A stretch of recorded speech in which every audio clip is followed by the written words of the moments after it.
Welcome to episode 154 of the Omni Gamers Club podcast, the podcast for games on all platforms, including the Night Industries 2000 dashboard. I'm Mark Uasa, and joining us today is not Daniel, but another D name.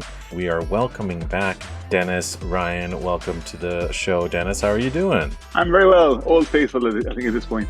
That's right. We've stopped counting how many times you've been on the show because you are our best and most frequent regular guest, and I'm it's happy. Always a pleasure. Oh, thank you so much.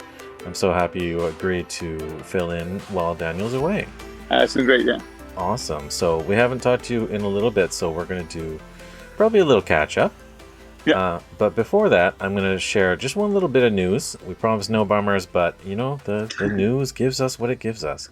Indeed. So apparently, Square Enix, publisher of many popular role-playing games, some that I enjoy playing, received some backlash recently when it repeated some damage that it had started a while ago. I mentioned this story because they are releasing a Switch 2 port of 2023's Star Ocean: The Second Story. Oh, wow. Which is the sequel of a game that I covered recently. So that's not the news in itself. But the main news is that they're frustrating fans and customers by not offering a upgrade path or transfer path for their save files from Switch 1 version to Switch 2 version. Right, yeah. And I don't know about you, but I heard Nintendo promising that games would be interoperable, save files would be transferable via the Nintendo, Save Cloud. So it's really disappointing to hear that they are not allowing a way for people to transfer their save files, even from like paid copies. I understand this is like different versions of the software, but it all starts from the same place. Mm-hmm, yeah. So imagine, yes. Yeah, so that's a really frustrating situation, and that's not the only time they've done this. They did a similarly disappointing thing earlier in the year with the first two Octopath Traveler games. Oh, wow, yeah. And they're big games. Like, you don't have to restart the whole thing again. Yeah, exactly. Not only are they big games, but they're popular games. I think much more so than this remake of an old Star Ocean game. So I don't know. Have you played a lot of these games at all, or any Square Enix games, Denis? I have not. I'm not a big JRPG fan to begin with. So Octopath Traveler, even though it looked pretty, I never got into it. And I can't say I know much about the Star Ocean series at all. But I'm sure you played some Switch games before. Oh, yeah. I love my Switch. Yeah, and I don't know if you have the Switch 2 yet. Not yet. Daniel and I do, but it is frustrating when any game platform doesn't give you an upgrade path, right? Absolutely. Oh, absolutely. 100%, yeah. Yeah, so I thought this was an unfortunate situation. Ideally, with a little bit more time, maybe Square Enix can save this situation and save themselves some bad press. Absolutely. I mean, this kind of reminds me, slightly different, but reminds me of buying Mass Effect 3 and not being able to bring over my save game. I mean, that's kind of the whole point of the ongoing series. Yeah, unfortunately, Mass Effect was a lot of big promises, and they somewhat delivered. I enjoyed playing through that trilogy. Me too. It was just, if you bought Mass Effect 3 on launch day, you couldn't bring over your save. You could do it about a month later, but it was a month after launch. Yeah, I don't know what happened. I think I had a situation where my save file got corrupted, or I lost my Mass Effect 1 save file, or maybe I was playing on a different platform. I think I played Mass Effect 1 on Xbox 360, I guess it was, and maybe I was playing Mass Effect 2 and onwards on PC, but it is still frustrating. I'm glad they gave you that little option to kind of like do a quick catch up or something. Yeah, that's right. They kind of fake the major events. Yeah, still not perfect, but hey, video game publishers, developers are not perfect. Certainly not lately. Sure, no, that's very true. Okay, well, enough bummers for now. I think we should talk and catch up a little bit. Absolutely, yeah. Yeah, so Denis, I understand that you were traveling a little bit this summer. You want to tell us about your experiences since we talked to you last? I was, yeah. It's been a busy summer for me. I went home to Ireland for 3 weeks, and it was both exhilarating and exhausting in equal measures. But One could not guess that you had any relationship to Ireland at all. yeah, my accent is probably quite a bit stronger this episode. Yeah, Having been home for 3 weeks. you got a little boost, right, from Yeah, exactly. breathing the air and drinking the water. Yeah, exactly. Nice. So what sort of activities did you get up to in Ireland? Outside gaming, a lot of outdoor activities. We did 2 cave walks, which is pretty amazing. And yeah, just hanging out with cousins and family and friends and enjoying the beach. It was an unusually warm and summery summer, or warm and bright summer. So we got to enjoy the beaches, and which is a rare privilege in Ireland, to be honest. Wow, that's fantastic. And then in terms of games, I brought over some of my favorite games from Canada to show the Irish, and it turns out it's kind of surprising how different the two markets are. Like a lot of the games I love over here, they'd never even heard of in Ireland. No, that's a little odd. Like I know that like Euro games, it's right in the name, were popularized, in I guess more like Central Europe, like Germany and places like that. But surely there's a strong distribution network for the popular titles, anyways. I would think within. Well, I mean, maybe these aren't the most popular titles, but like obviously I couldn't pack anything too big because we were traveling with 2 kids as well. So I brought a lot of card games. So like the big ones for me were Courtisans, which I adore, and Fliptoons, which just got a season 2 last week. Yeah, I've played Courtisans once, so I have a little bit of experience there. I think it's kind of like you aligning yourself to certain factions, and I think the colored cards sort of line up with the factions, as I recall. Fliptoons is that's no relation to Flip 7 or whatever, right? No. Yeah, it's very different. It's a deck building, deck optimizing game. You want to have your deck as small as possible at all times, and then you're just going to like war it. You shuffle the deck and just deal from the top. And it's I really enjoy it. It's a neat little puzzle. So. Nice. And how many does that support? Up to 4. 2 to 4. That's good. Yeah, I find 4 is obviously easy number. Yeah, actually, now that I think about it, I just picked up season 2 yesterday, and that allows you to up to 8 players because you can just basically mix the 2 starter sets.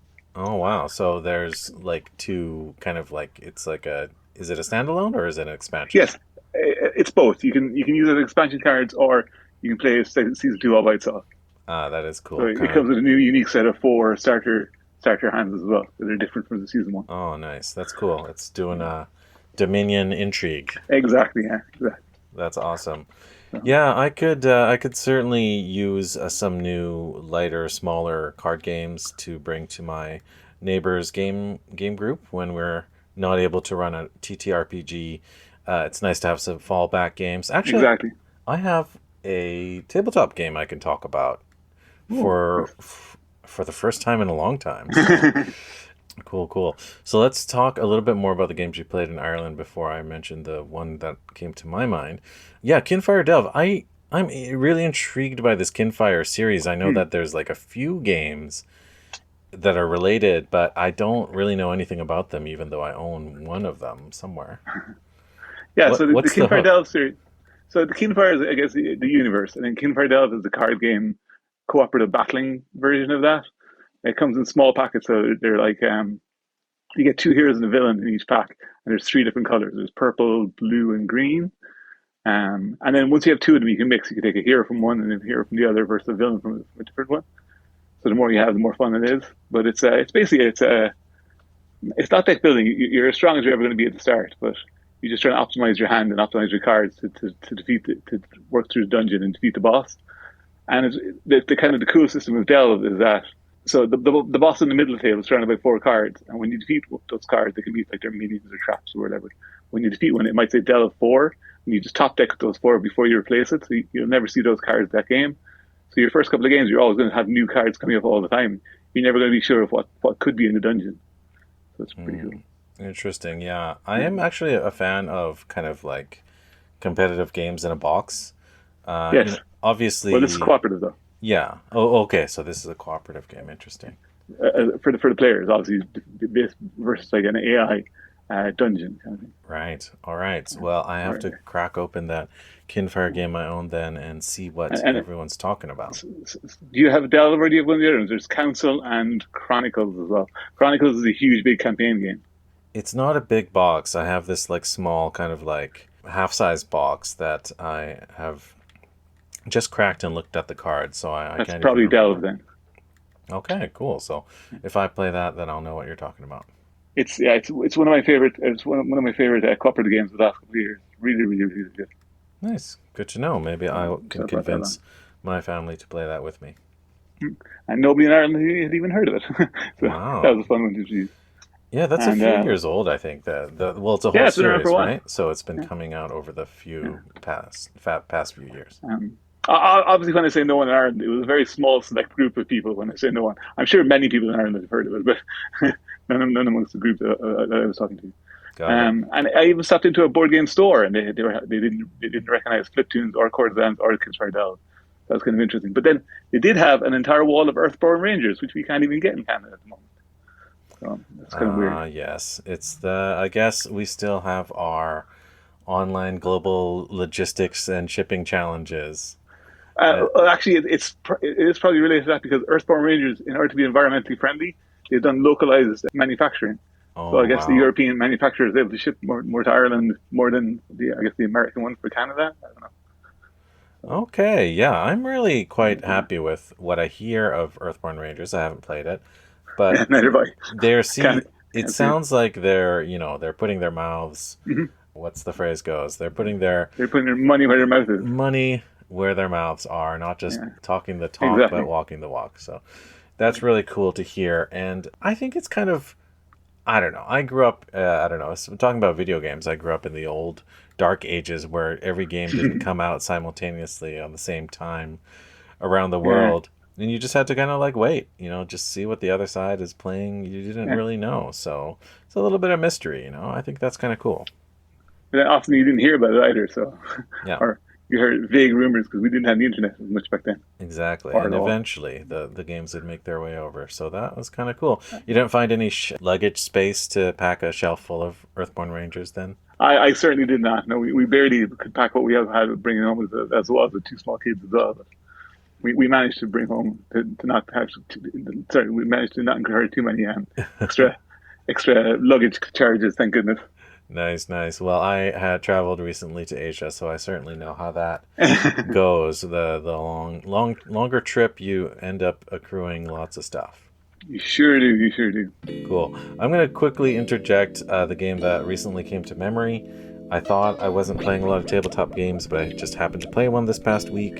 Do you have any experience with a little game? Speaking of the UK, a little game called what is it called? The Sheriff of Nottingham. Oh my goodness, I love Shire of Nottingham. It's one of the few board games that have actually upgraded the components. So I replaced the cardboard coins with metal ones. Oh, that's cool. So I had this copy of Sheriff of Nottingham for a while, but I hadn't played it in a while.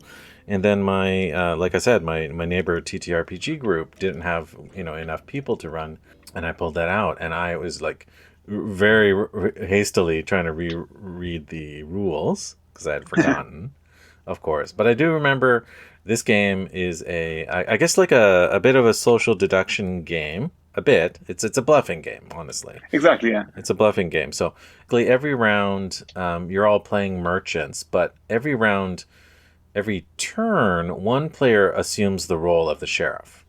Yeah. So normally you would play as a merchant. Most of the turns you would play as a merchant, but based on the number of players, every complete round you play as the sheriff once. And I think during a full-size game, you get to play as the sheriff at least twice. That's And right, yeah. then in a 3-player game that we were playing, you get to play 3 times. Oh wow. So the merchant's job is to convince the sheriff to let their shipment through. Mm-hmm. So it's kind of like, I don't know, we're living here at the Canada-US border. Basically, you're bringing some stuff with you, and you got to convince them, don't look in the trunk or in the boot, That's because we exactly. have a little bit more spicy stuff than is normally allowed. But maybe if I slip you a few dollars or euros, you don't have to check it out. Yeah. So that's essentially what you're trying to do. And there's pros and cons, right? There's pros and cons to telling the truth or lying. because as the sheriff, if you guess right and the guy was lying, then you get a payout. Exactly.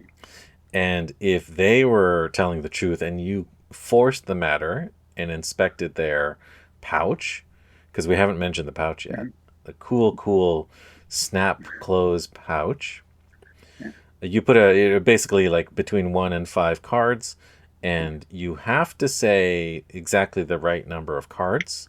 Exactly, yeah. But you can say any type of legal good. You can't say that there's an illegal good, even though there might be illegal goods. And you can only say one type of good. So there's 4 goods, I think: apples, cheese, bread, and chickens. Yeah, correct, yeah. So before you do the declaration, players can discard and draw up a certain number of cards. Yeah. So you can kind of use that as a bit of like a smokescreen, or to mess with the other players, because if they're watching which card you're discarding and which card you pick up, you have a little bit of kind of cover, don't you? That's right, because you can draw from the discard pile, which is face up. So if somebody can see you draw an illegal good, if you're being clever, you might not put that in the bag, but you could draw it. Yeah, but it's the whole game of, you know what I know, but do you know that I know what you know? Sort of thing. Princess Bride, exactly. Exactly, yeah. So anyways, it's very, very saucy and very, very spicy and very, very kind of full of deception and truth. And because we were playing it at my TTRPG group, we were basically role-playing the sheriff and the merchants every time. So we're all creating backstories and character voices and like in theme thematic dialogue to go behind the whole negotiations. It was a real fun. Of course, you don't have to play it that way. No, exactly. But you really should though. You should get into it a little bit. But I know that not everyone is into bluffing. So you're going to have a really hard time bluffing, because if you can't bluff, well, you can always tell the truth and maybe just throw in a zinger in there every now and again. But it's hard because you have to be able to bluff and you have to be able to read through bluffs. Yeah. I'm curious, what edition do you have of the game? I don't know which edition I have. I know that it's got cardboard coins, and it's got, each player has a colored kind of a plasticky envelope, I guess like sleeve, where you can place your up to 5 cards, and then it has a nice loud snap closure. And does it have the 2 deputies for playing 6-player? No, I didn't know about that. So I guess it's not that edition. Does it have black market cards or Robin Hood cards? It definitely it has these royal cards. I don't know about Robin Hood. Okay. So it sounds like you might have the first edition. In the first edition, it's very easy to win the game without ever lying. If you wanted to, you could do that. But what they did was, in the first edition, they released an expansion that encouraged you to lie a lot more. It gave you a lot more rewards. Got it. And that's just all baked into the second edition. Yeah, I don't know. I mean, like, I'm sure all of that's true. I trust what you're saying there. And yeah, I'm sure that game could use a little bit more spice. But I thought that the payout was pretty low for telling the truth. Yeah. It was really, really quite low, the payout as a merchant you get for telling the truth and getting honest goods. Like, it was not enough. I feel like you had to lie at some point. I felt that way. That here, maybe the players were just a bit more vicious. Could be, yeah. Like that said, you can partially tell the truth. So you can even if you lie, you do get to keep all the goods that you told the truth about. So if you said, I have 5 apples, and you have 3 apples and 2 chickens, you get to keep the apples. So exactly, yeah. Not a complete loss. That made for some interesting decision space. Yeah. Oh, and the one thing I failed to point out is that you can make any sort of promises you want to the sheriff to convince them not to inspect. Or to inspect somebody else. Yeah. Oh. Did you do that? We used to do things like, I'll give you 5 coins, leave my bag alone, and inspect his bag. Ah, nice. Or, so you can... Or I'll offer you 2 chickens, or whatever it is. Right, you can give them coin, you can give them legitimate goods from your board, because they're face up. Illegitimate goods are face down. so you don't know what they're worth. And then you could even do the famously tricky future favors. Exactly. You could say, hey, you don't inspect me this time, I will let you go next time. Always saucy. Anyways, we had a lot of fun, but not all the players were super into the challenge of bluffing, I guess. Yeah, I just love it. I think it's always funny. And once you get into that, like bribing with all sorts of things, like you're allowed to bribe with the goods in your bag, and then you open your bag and none of those goods are in it. You're like, oh, sorry, Sheriff, I must have packed the wrong things today. Yeah, and it's basically, like literally, what is it? The prisoner's dilemma, right? The repeated prisoner's dilemma. So it's nothing but like fun and messy social engagement all the way around. I used to love doing things like I'd hand the sheriff my bag and I'd say, I have 5 apples. And then the sheriff would shake the bag and say, this doesn't sound like apples. And I'd be like, no, it's going to go off. Nice. Yeah, there's so much room for emergent storytelling in this game. Exactly. It's great. Nice. I really, really enjoy Sheriff. I'm glad you discovered it. It's not a game I would want to play all the time, but I'm really glad I pulled it out of the collection. Yeah, absolutely. Nice. I will say there's a Disney themed version of it using the actual Disney Robin Hood. Oh. It did not last long, and the reviews on Amazon were terrible because a lot of families are buying it for their kids, and it's not a kids game at all. Like you need to be able to lie and bluff and cheat, and that's not. I don't want to be teaching my 8-year-old how to do that. Oh, that sounds like a good thing gone to waste. Exactly. Pearls before swine. Yeah. Or foxes. Cool. All right. You're always filling me in with useful tidbits. All right. Any other fun, enjoyable, maybe spicy games that you played recently? Well, speaking of spicy, I did pick up a card game called Spicy, which I can't get here in Canada. I picked it up while I was in Ireland, but I've yet to play that, so I can't give you a review of that yet. Okay, but can you tell us what it's about? I actually can't. I just know it's very popular, and I've wanted to have it for ages, but I've forgotten why. It's been on my wish list for quite some time. I've forgotten why. Like several of the books on my wish list as well. I'm like, I know I wanted to like this, but I don't know why. So. All right, we'll get a listener to fill us in. Yeah, and next time on, I'll let you know. Nice. I've literally unwrapped the decks, and that's it. That's all I've done with it. So. Awesome. It's a small card game. What about other games you've been playing? I see that maybe you've been playing some video games of late. Yeah, I have actually played a couple of video games. I recently went to see Brand New Day, the new Spider-Man movie. Yeah. And I tried to get back into finishing the first of the Sony Spider-Man games, which I started last Christmas. And according to Steam, my last time I played it was January 4th. And unfortunately, I'm at a boss, and I've forgotten all the moves. So it's quite difficult to jump back in at that point. Yeah, that is a shame. I've played the Spider-Man 2, not Spider-Man 2, the TOO. Yeah. Sony's Spider-Man, the video game, and it is really solid. I recall it being like quite like cinematic, and very. Obviously it fulfills everyone's dream of just like whipping through a replica of New York City freely, easily, just whipping your webs everywhere you go. So, and it had some really like kind of cinematic cutscenes, right? Very much so, and I absolutely love this. So I don't mean to suggest that I was bored of it when I stopped playing it. Just life got in the way, and I went back to work after Christmas, and things piled up, and eventually it was been a month, then 2 months, and 4 months, and I just hadn't. There's other games to play, and when I saw the movie, I was like, I'll turn it back on again. I was like, I can't even remember how to trigger his special abilities. I know, it's such a shame. I mean, I have started games, quit them, and then restarted them many times in the past, but I don't always stick with it. So I feel like that's a game that deserves a revisit. Absolutely. Now there is a way to jump back and play some earlier missions and through the menu system. So maybe I'll do that and kind of refresh myself at an easier point. It just happens that I'm right at the start of quite a difficult boss fight, and that's not a good point to try to remember what all the buttons are. Fair, yeah. But that's a good idea. It is good that it lets you kind of go back and fill yourself in on where you were. Exactly. All right, cool. Speaking of licensed games, I'm going to talk about, I guess, the game that I've been spending a lot of time with recently. Sure. So it is also based on a movie or a book also. Oh. So the game I've been playing a lot recently is called Tales from the Shire, which, as you might imagine, is based on, Princess Bride. Exactly, the very famous Princess Bride bluffing game, where you know what the other person knows. No, this one's based on the Weta Workshop games, movies, I guess. So this is officially developed by Weta, Weta Workshop.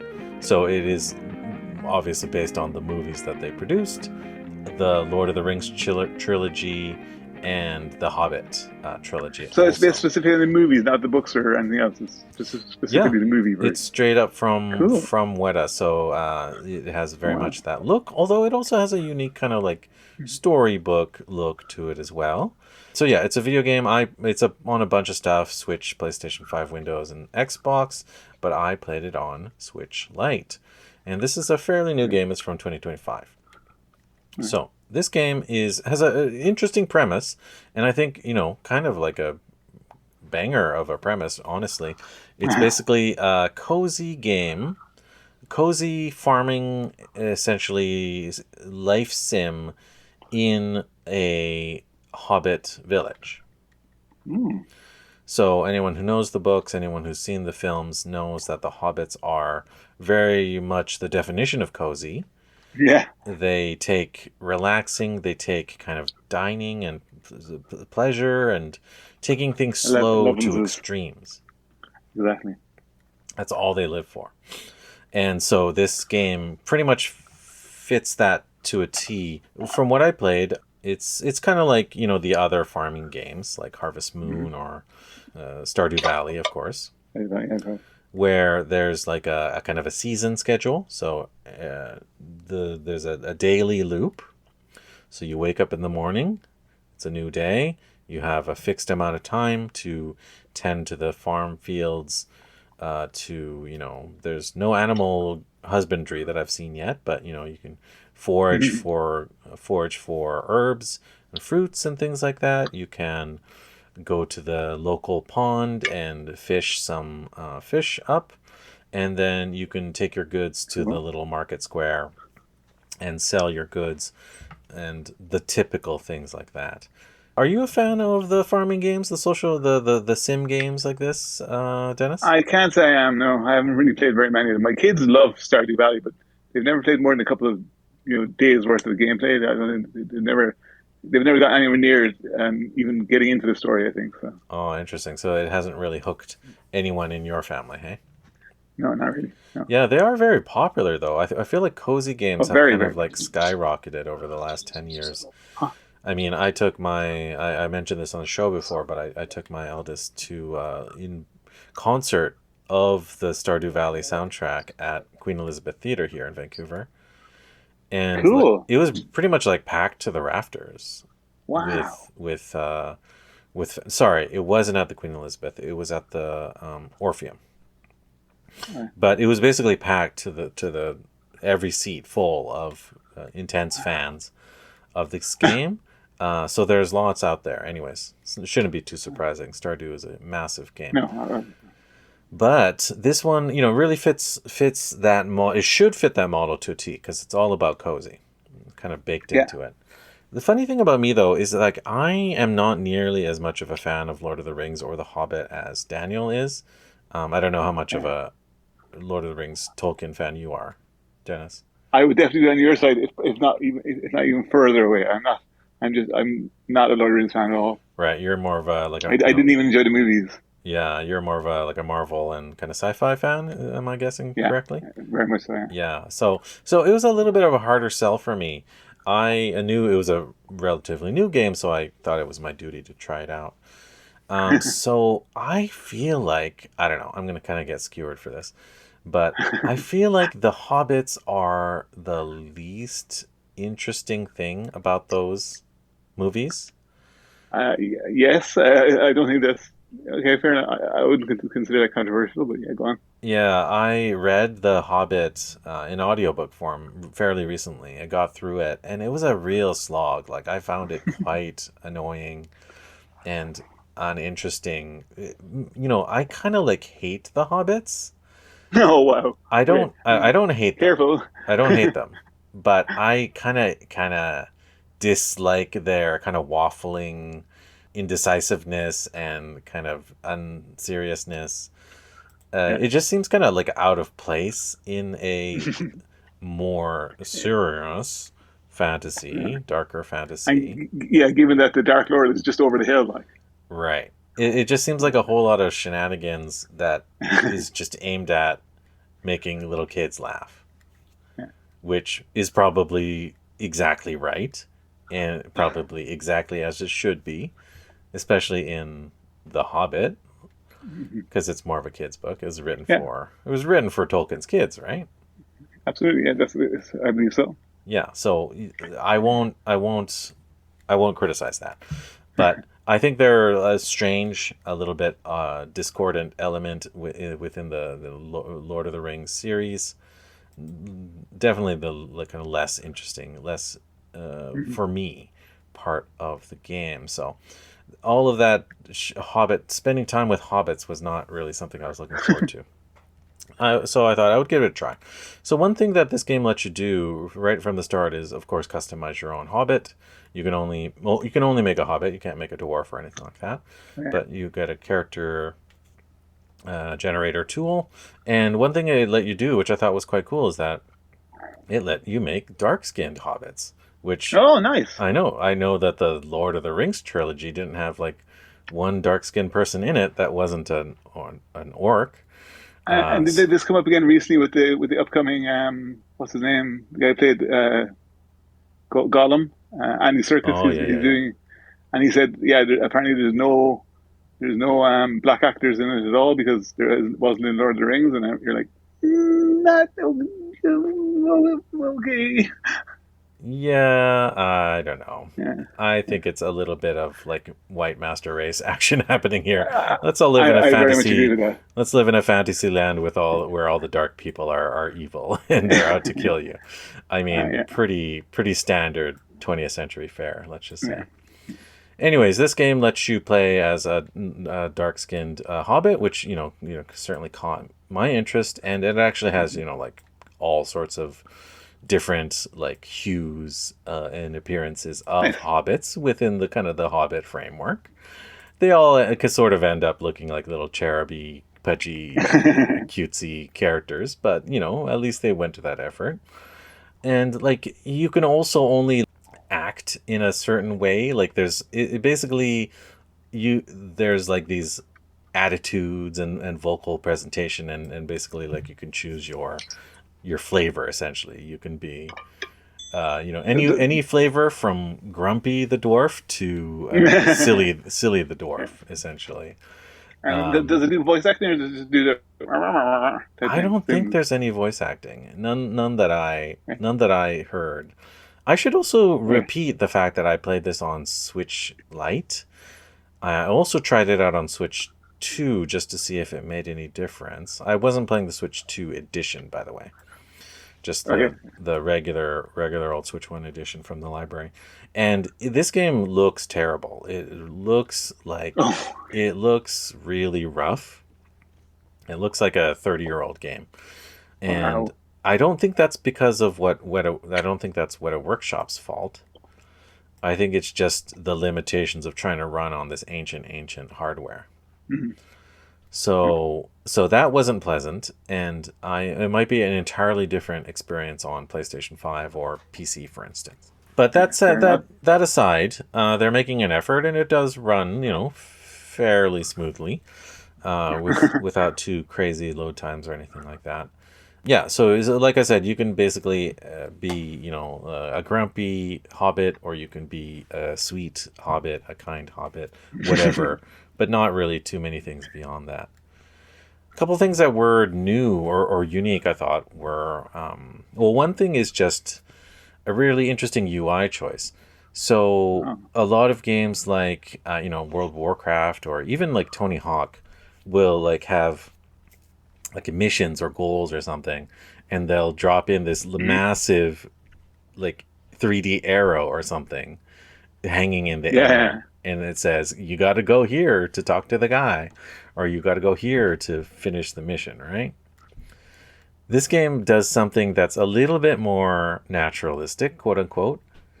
It has it for wayfinding.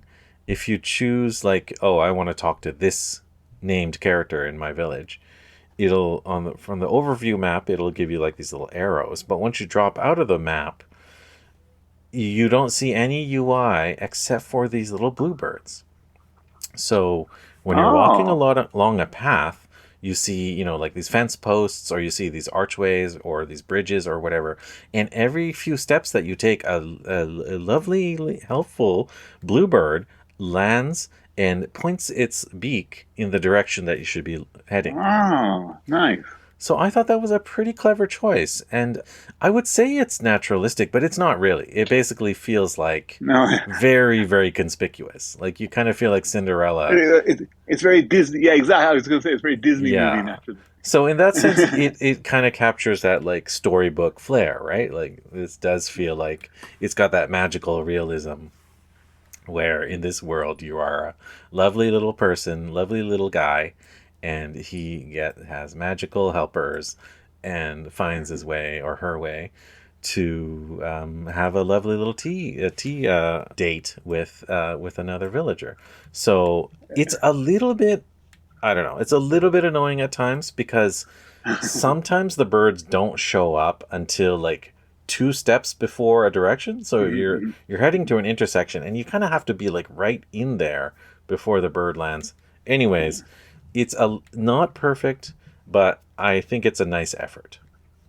It kind of reminds me of the winds in, what's that PlayStation 5 game? It's kind of medieval Japan, and the wind guy. Yeah. Tsushima, Ghosts of Tsushima, I think it was. That's the one, yeah. Yeah, games make interesting choices like that. I think, like Zelda Wind Waker, speaking of winds, does some interesting things with that too. Yeah. With the direction of the sails and so forth. That's right, yeah.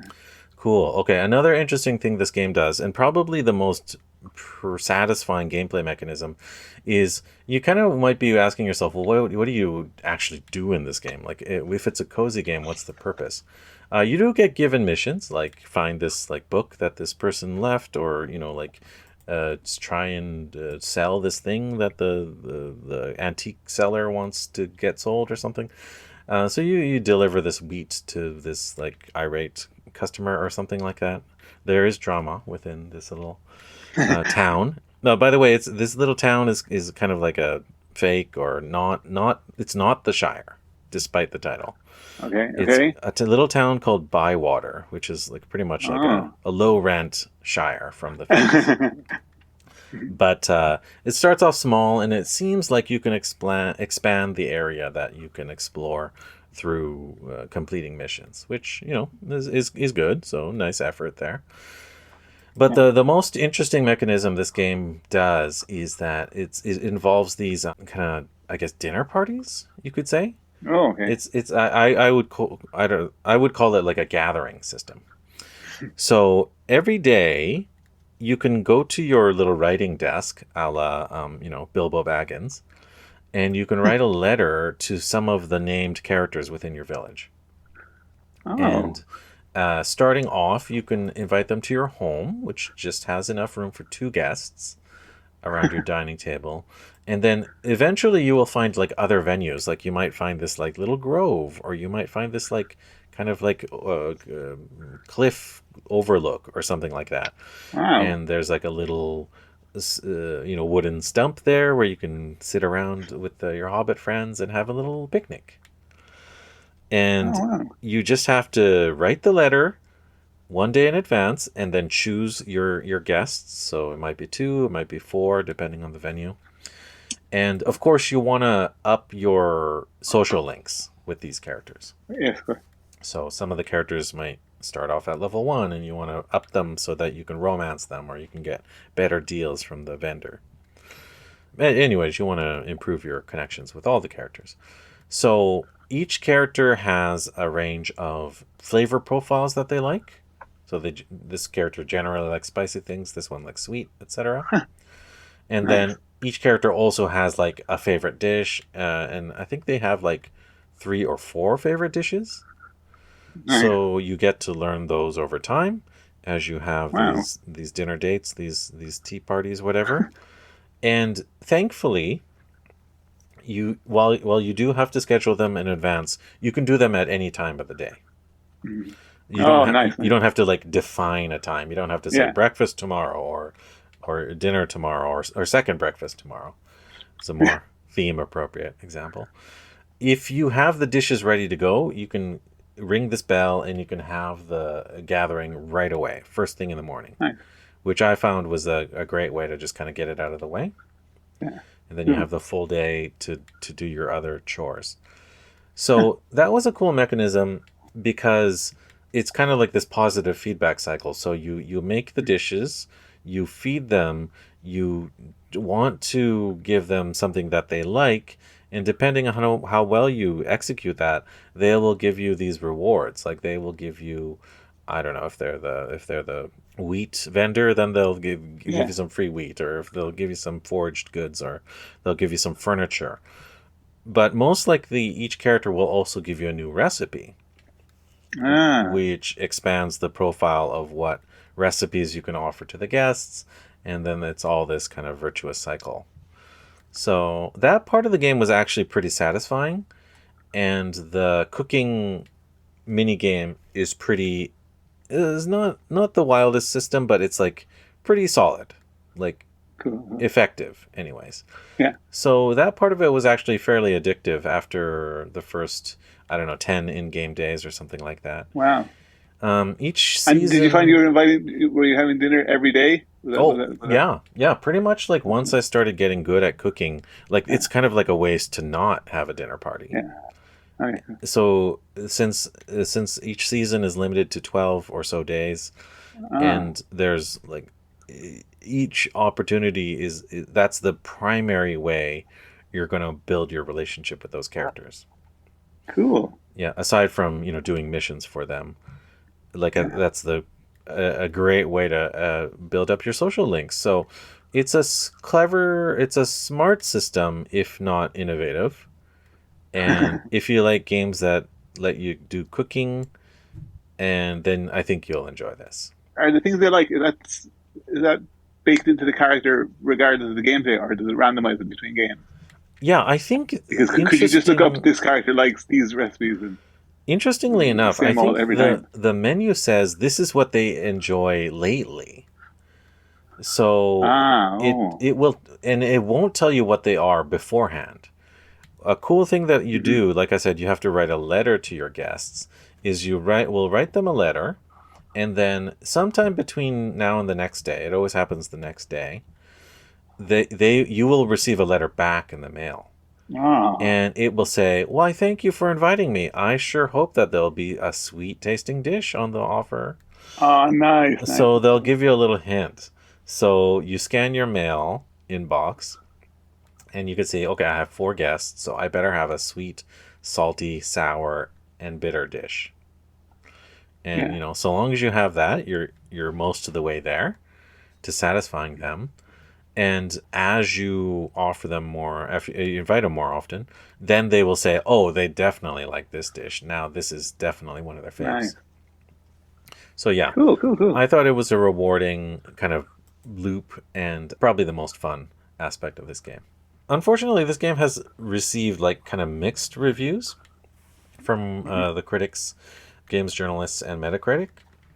It only has like a 50-60% on various platforms, and I think Nintendo Switch is rated among the lower ones, maybe because it doesn't run nearly as nicely. So that's a bit of a bummer. But maybe, I don't know, try it out. Maybe on PS5 it runs great. Maybe on PC you got some mods or whatever that will bring it up to cinematic quality. But yeah, it's a pretty middling. It runs like a pretty middling old game on the Switch. Let me just say. I only played through one season, exactly the first season of Summer, so I'll play for a little bit more and see how interesting it continues to be. Awesome. Awesome. Yeah. All right, thank you. Thanks for listening to me spiel about Tales from the Shire. What other things have you been up to? Other games you've been playing, Dennis? Tell me more. Yeah, so another one I played that I actually finished about 3 or 4 days because I really, really enjoyed it was a game called Locomotive. So it's a murder mystery point-and-click adventure game in the style of the old LucasArts games on board a train. There's been a murder on a train, and in the classic style, somebody on board a train must have done it. And you figure out who it is. I love it's very cartoony, very cute and colorful. Yeah, I love those LucasArts games. I haven't played. a lot recently, but I'm a big fan. So carry on. And this was clearly heavily inspired because even at one point, your main character goes to put something enormous into his pockets, and he just pulls out his pants and drops it in like Guybrush Threepwood. Love it. Yeah, Monkey Island was always my favorite series, although I haven't played all of them. But there's some newer I think ones. mine was Grim Fandango, but that was one of the last ones to be produced, and it was very different. It was in 3D.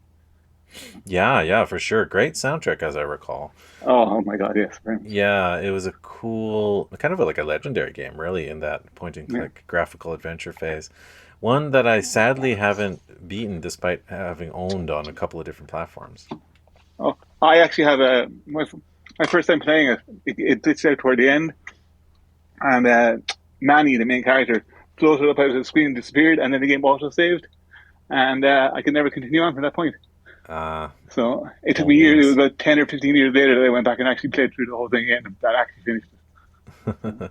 Nice. Sometimes you can actually, I mean, I'm sure that was a literal glitch, but sometimes you could paint yourself into a corner in these old adventure games by not picking up a key item or something like that. That's what I thought might have happened here. It might have been a gag, but he literally floated up out of the screen during a conversation. That was it. Never came back. Yeah, that doesn't seem exactly right, especially since he's already dead, right? Exactly. Yeah. It's not like he's going to heaven or anything. But yeah, yes, but that's true. Nice. Locomotive. Locomotive is really, really good. Really, really cute. Really, really fun. The puzzles are really good. And then another thing that the original LucasArts games used to do was, because they were so difficult, you could phone a helpline to get some hints. Back in the day, obviously, they don't function now. But in the game of Locomotive, there's a phone line that you can ring within the game to get hints if you're stuck. Oh, which I think is very cute and funny. I love that. That's so good. I think all games should have an in-game hint system. Honestly, like our time is more valuable than money, because at a point where you bought a game, you already own it. You're not getting your money back, especially if it's in digital form. So, do you want to have a positive memory of it, or do you want to have a kind of irate one? Exactly. Now, I will say, I love that fact that that's there, but I actually got through the entire game without ever needing it. I find the puzzles were all quite logical, and sometimes I had to go to sleep on it. I'd go to bed, I'd be stuck, I'd wake up the next morning, and be like, oh, that's how you do it, and I'd solve it straight away. Yeah. But I managed to get through the whole game without using a hint system. So. Nice. I feel like the adventure games these days are, they had the benefit of time, of history, also looking back and seeing, hey, those old puzzles were really not very fair, were they? Oh, the broken sword one where you have to tape duct tape to a cat or something. Oh my God, just get a mustache. More help you can get, the better. And if you have to hit a online guide or FAQ or whatever, there's no shame in that. Yeah, go play your old games. Awesome. Yeah, I highly recommend Locomotive. It's very, very fun. It's available on Steam. Nice. I really, really enjoyed it. I will definitely check that out. And there's actually quite a few kind of new school graphical adventure games that I need to pick up. Cool. All right. I feel like we covered a nice spread there. Do you have any other games you want to talk about? I don't think I do. No, I think I'm just pretty good. Cool. Yeah. Well, not a problem. I think we're going to have a few off the topic dessert items to cover. So let me ask you, did you want to cover your bit or should I do mine? You can do yours first. Okay. Let me talk about something which I think you might enjoy or you might have a connection to. I know that you are a big Marvel Comics fan, right? Very much so, yes. Nice. Was there like a series that is your number one or Ride or Die or what, or do you like them all? I mean, Spiderman has always been a fan. I've always loved Spiderman, and I have a big collection of the Ultimate Spider-Man comics. Nice. I don't know. And X-Men. I think I love the 90s X-Men the best. Yeah. The blue and yellow costumes and the bright colors. They're my favorite. Yeah, that's my perfect intro there, so thank you for setting me up. But my intro to Marvel Comics was in the 90s, so I missed the kind of the heyday of the kind of the 70s and 80s, the golden age. So I jumped on board in the 90s, which was a really, booming time too. It was kind of like a resurgence, right? Yeah. So that time, very much so, yeah. When X-Men, because it was kind of rebooted, the Jim Lee era. So the Jim Lee, Chris Claremont, and other people like what's his name? Like it'll come to me. So that day was so. There's something in the water. Like there's just so much Yeah. creativity and excitement going on. Lots of new characters coming out.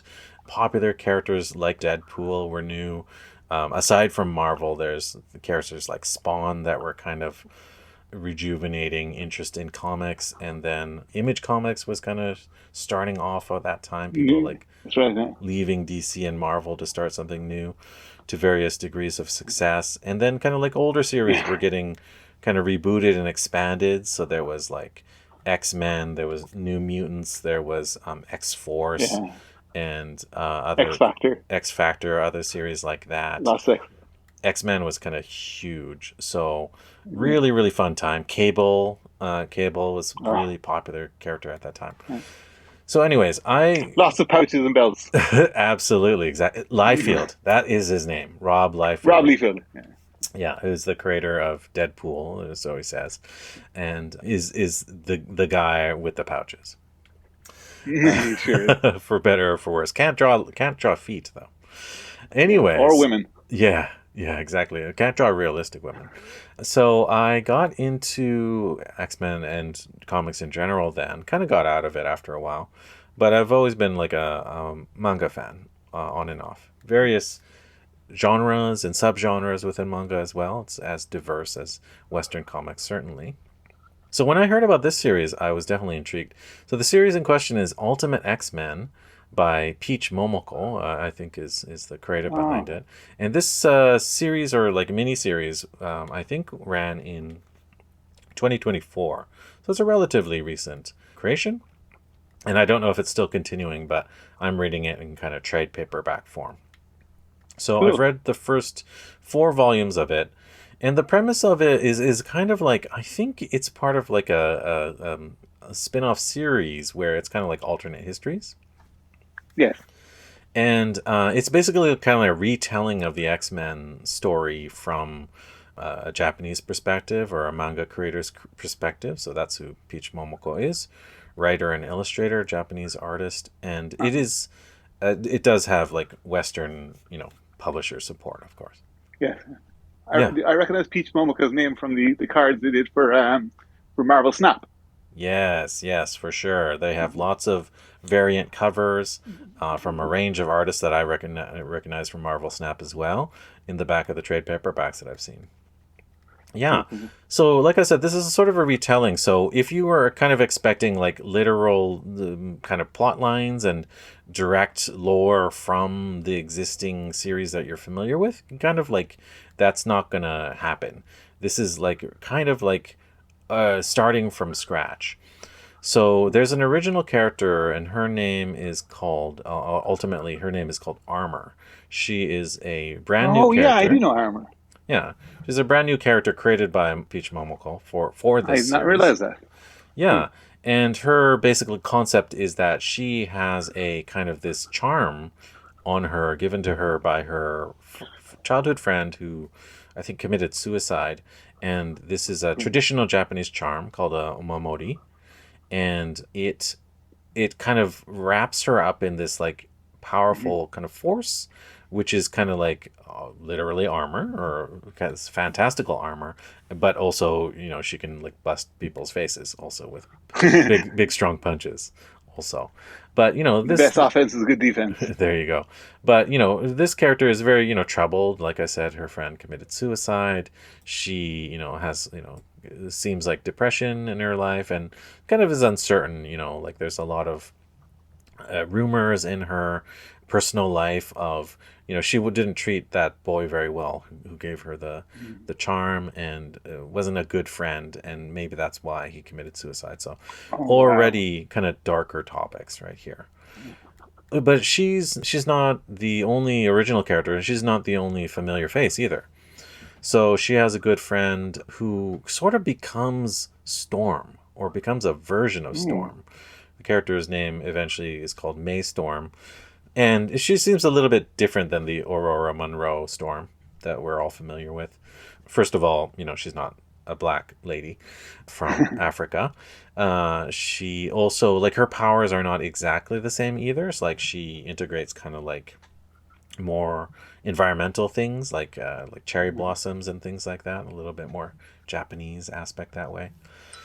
I was a little bit hesitant when I learned about this character that like they were kind of like erasing like Storm because Yes, yeah, she's such a popular, important black woman character yeah. in the Marvel universe when there's not enough people of color. But it turns out that Maystorm doesn't replace Storm. Like Aurora Monroe exists in that universe elsewhere. Ah, She is still Storm. She's still a freedom fighter fighting the good fight. But this is just a different character inspired by Storm, literally. okay. But they do some other cool things. Like there are known characters like Nico Minoru, who Uh-huh. maybe you know that name From from. Runaways. Exactly. She's a named character Love from Runaways. Runaways. Yeah. And she shows up in other stuff as well. I think she's in the, what was that other video game with the cards? The Marvel, the PC console game that was popular a little while ago. It was Oh by yeah. Firaxis, of all people. Anyways, Oh, Midnight Suns. yes. She's That's right. That's right. She isn't it? one of the key characters in Midnight Suns as well.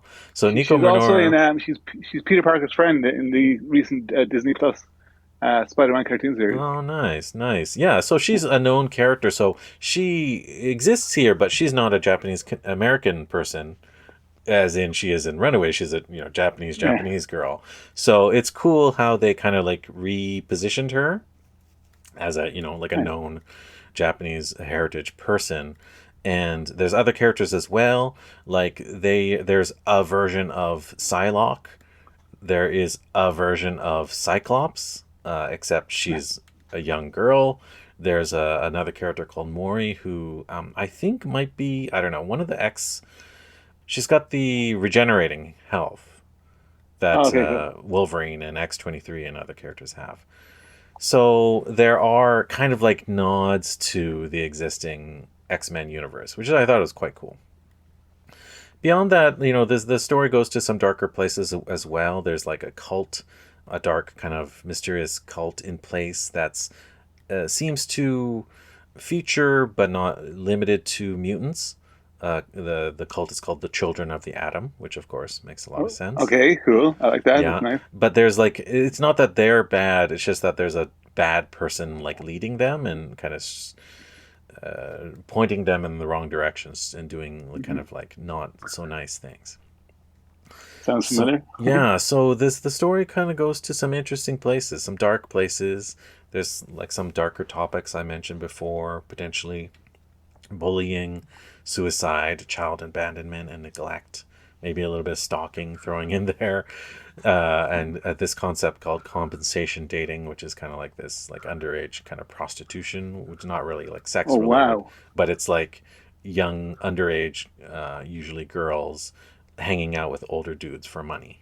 wow. So like these are real topics that exist and are affecting young people in Japan. So it's very much a story told from that point of view. So go into it with a bit of caution if you're not into that. But I think this Yeah. is a worthy read. Like it's definitely like a solid manga. It's got a really interesting art style, which is a little bit more, I guess, like watercolor, like brush Mhm. strokes than some of the more hard ink lined American Yeah. comics. Yeah, And I do like it art from what I've seen in Marvel Snap. It's really, really beautiful style. yeah, for sure. And like I don't know, I think American comic art has definitely gone through phases, right?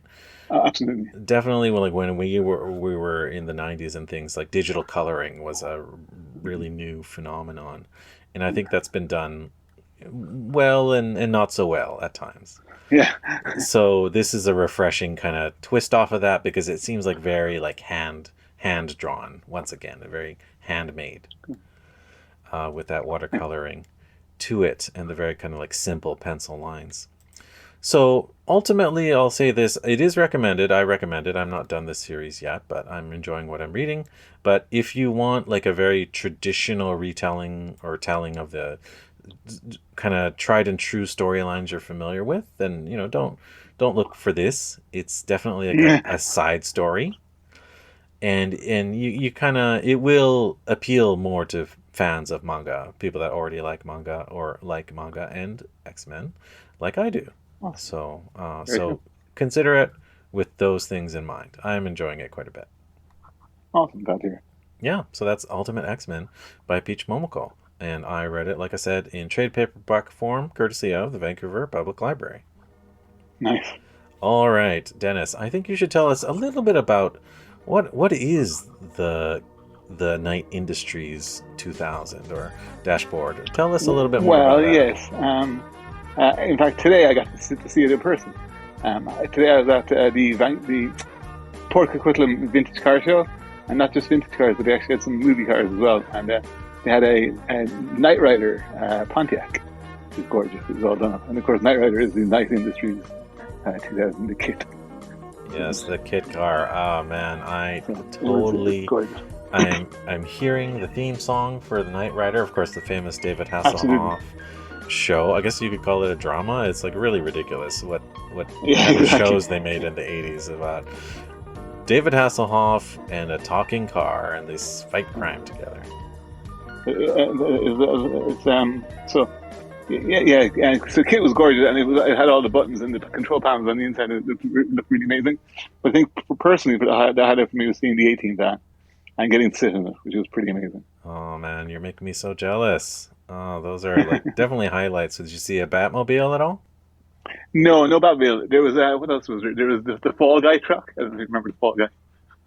Oh wow, the Fall Guy and Fall Guy, and there was a previously General Lee, but he removed the Confederate flag from the top, and that was just a very orange Dodge Charger. Yeah, that certainly wouldn't fly anymore on national television. No. Still so cool. I'm very jealous about 18 van and Kit. Awesome. Yes, anything else? The 18 van was definitely a highlight. Yeah, absolutely. The people of our vintage, of our age, would certainly get a kick out of that. Awesome. Anything else you've been reading or watching? Yes, I'm currently reading, so no spoilers. I'm currently reading There Is No Antimemetics Division, which is a horror book, which is unusual for me because I don't like horror. But this is kind of a mythos-based horror, so it's kind of like cosmic entities infringing on our space. And it is very good, although I have to pick and choose when I read it because I can't read it if I'm too tired. I saw this interesting sounding title while I was browsing. I don't know what it was, Kobo or something like that. So if you think it's good, I will check it out. It's very good. It is quite existential horror based. There's a really, really good 15-minute short that's built using the first chapter as its basis.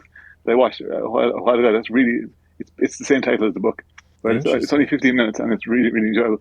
But the book is phenomenal. I'm really enjoying it. I'm not quite finished yet. I'm about 80% of the way through, I think, according to Kobo. But really, really enjoying it. But very different from my usual reads. Cool. Yeah, I think it's good to kind of stretch your comfort zone a little bit. I've read a little bit of horror myself. And if you don't usually do it, I mean, it gets tiring reading the same old stuff over and over.